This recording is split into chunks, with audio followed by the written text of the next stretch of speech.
Hello my dear listener, कैसे हैं आप सब। उम्मीद करते हैं कि आप सब ठीक होंगे। तो चलिए कहानी के इस सफ़र को शुरू करते हैं। Yashika you are only mine. अब आगे। लायला के फेस पर मुस्कान देख शिवांश ने कहा, तुम्हें बहुत मज़ा आ रहा है ना। तुम्हारे इस मुस्कान को मैंने चीख में ना बदला तो मेरा नाम भी शिवांश नहीं। इतना कह शिवांश ने अपने शर्ट के को अपनी बॉडी से अलग कर उसे दूर फेंकते हुए लायला की तरफ बढ़ गया। लायला का हाथ अब भी ब्रेड के ग्राउंड से बंधा हुआ था। शिवांश उसके ऊपर गया और उसे बहुत ही रूडली किस करने लगा। वो उसके होठों को अपने माउथ में ले लगातार शक कर रहा था जब तक कि उसके होठों से खून निकलने न लगा। लायला को सांस लेने में तकलीफ हो रही थी, लेकिन शिवांश को इस बात से बिल्कुल फर्क नहीं पड़ रहा था। उसे तो बस अपनी प्यास बुझानी थी, अपने अंदर जल रही आग को शांत करना था। शिवांश ने लायला के होठों को छोड़ दिया और अपने होठों को उसके कॉलर बोन पर रख उसके कॉलर बोन को किस करने लगा। वो उसके कॉलर बोन को लीक कर रहा था, उसके नेक को बाइट किए जा रहा था, साथ ही अपनी टंग को उसके कॉलर बोन पर इधर उधर फेर रहा था। उसने लायला के कॉलर बोन पर इतने बाइट किए कि लायला की कॉलर बोन लाल हो गई।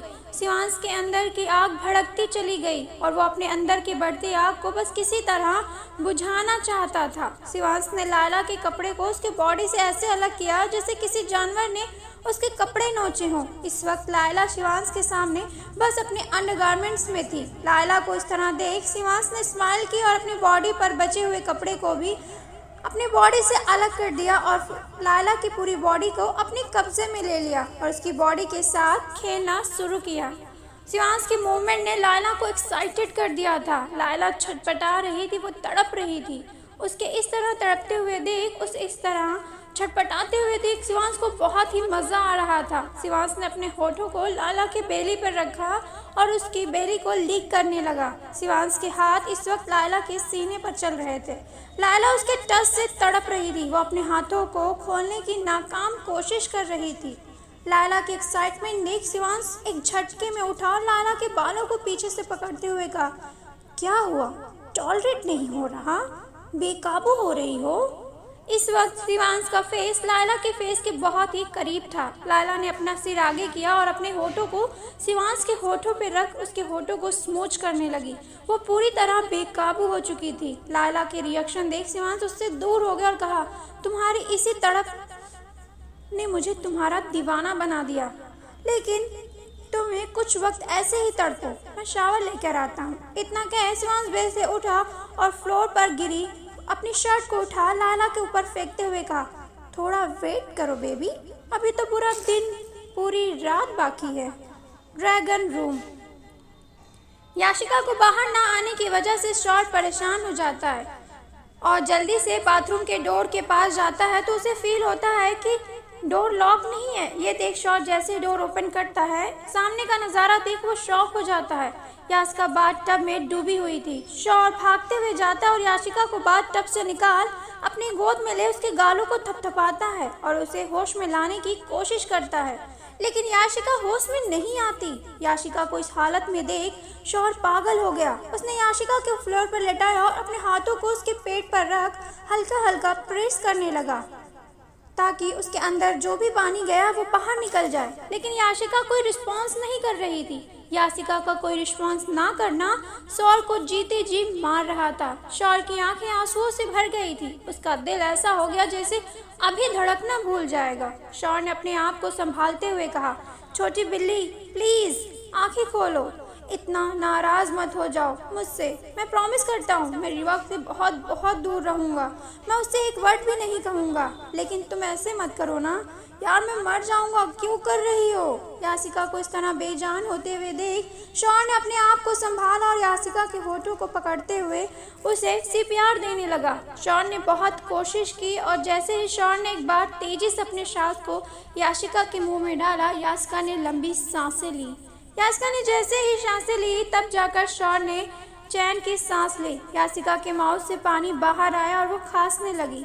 शौहर ने उसे उठाकर अपने सीने से लगाते हुए, छोटी बिल्ली तुमने तो मेरी जान निकाल दी थी, क्यों करती हो ऐसा? आज के बाद तुम कभी अकेले शावर नहीं लोगी। शौहर ने याशिका को इस कदर अपनी बाहों में जकड़ रखा था जैसे अगर उसकी पकड़ याशिका पर ढीली होती तो वो कहीं गायब हो जाती। शौर ने याशिका को अपने बाहों में उठाया और उसे सीधा रूम में लेकर चला गया और बेड पर बैठाते हुए कहा, यहीं बैठो, उठना नहीं, मैं अभी आता हूँ। शौर जल्दी से वहाँ से गया और अपने साथ बाथरोब और टॉवल लेकर वापस आया और याशिका के सामने बैठते हुए कहा, छोटी बिल्ली, तुमने आज मेरी जान ले ली थी। तुम्हें पता है, मुझे लगा कि मैंने तुम्हें खो दिया। आज के बाद कभी बात यूज़ नहीं करोगी और ना ही।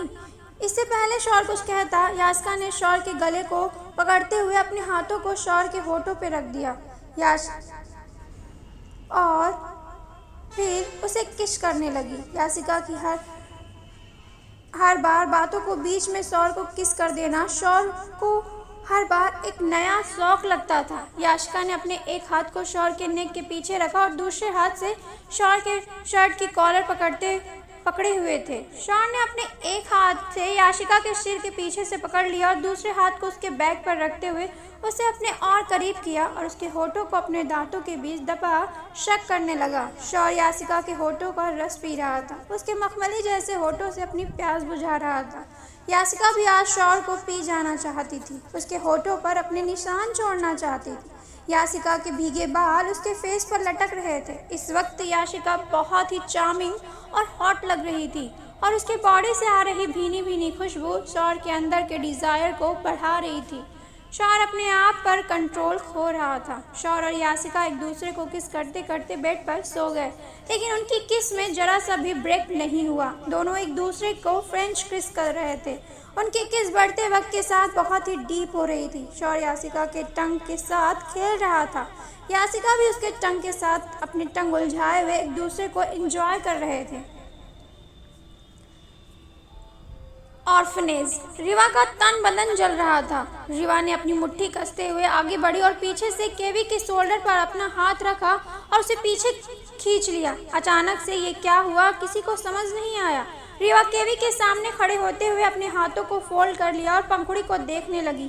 पंखुड़ी अपनी टिमटिमाती हिरनी जैसी आंखों से रिवा को देखने लगी। रिवा अपनी डॉक्टर व्हाइट जैकेट को पहन रखा था। रिवा ने पंखुड़ी को देखते हुए कहा, कौन हो तुम? मेरे बंदे के गले क्यों पड़ रही हो? रिवा की बातें सुन पंखुड़ी ने रिवा को देखते हुए कहा, आप कौन है और ये बंदा कौन है? केवी अपनी फटी आंखों से रिवा को देख रहा था। रिवा डॉक्टर की तरह नहीं, बिल्कुल टपोरी की तरह पेश आ रही थी। रिवा ने केवी के हाथ पकड़ते हुए कहा, ये रहा, ये है मेरा बंदा और मैं इसकी बंदी, समझ आया?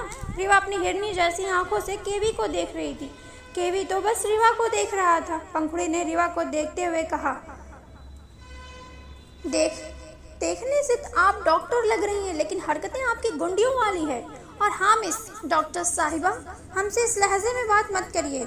और व्हाट यू, मेरा बंदा केवी मेरे हैं। ये कह पंखुड़ी जैसे ही आगे बढ़ी, रिवा ने केवी को अपने पीछे करते हुए कहा, रुक जाइए पंखुड़ी, लगता है आपको समझ नहीं आया। He is mine, ये मेरा है और मेरा ही रहेगा। केवी से पूछो, केवी आपसे प्यार नहीं करता, बोलो ना केवी, नहीं करते ना आप पंखुड़ी से प्यार? केवी ने रिवा के शोल्डर पर हाथ रखते हुए कहा, रिवा काम डाउन। और हाँ पंखुड़ी, मैं तुमसे प्यार नहीं करता। पंखुड़ी, मैं तुम्हारे प्यार के लायक नहीं हूँ। बहुत अच्छे मिलेंगे तुम्हें, प्लीज़ ऐसे जिद मत किया करो। मैं हर बार तुम्हारे पास ऐसे नहीं आ सकता। केवी आगे बढ़ा और पंखुड़ी की आंखों में देखते हुए कहा, तुम भूल क्यों जाती हो कि तुम पर इस ऑर्फनेज की जिम्मेदारी है? पंखुड़ी ने अपना सिर झुका लिया और कहा, लेकिन मैं तो आपसे प्यार करती हूँ ना।